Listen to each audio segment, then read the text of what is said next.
We cruised down a narrow stretch of road, flanked on both sides by tall pine trees.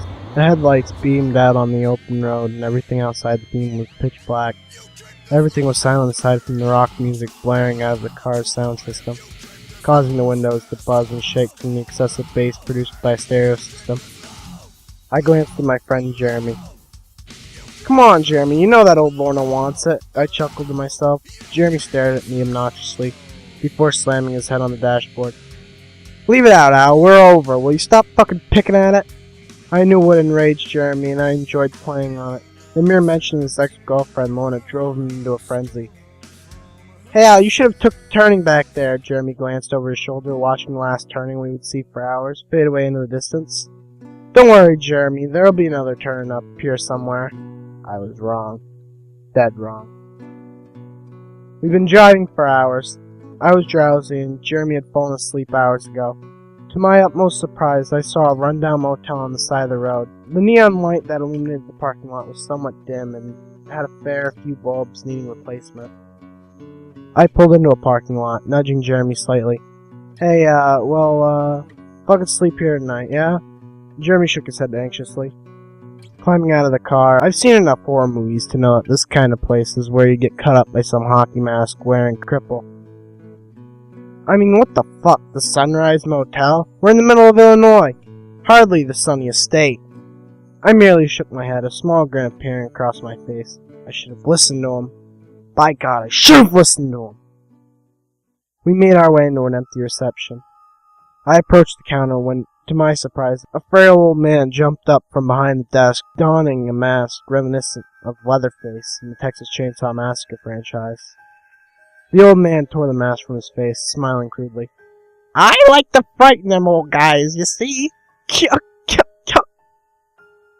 Anywho, how can I help you two fine gentlemen today?" I stared at the old man with a look of dismay stamped across my face. The old man made a face you couldn't forget.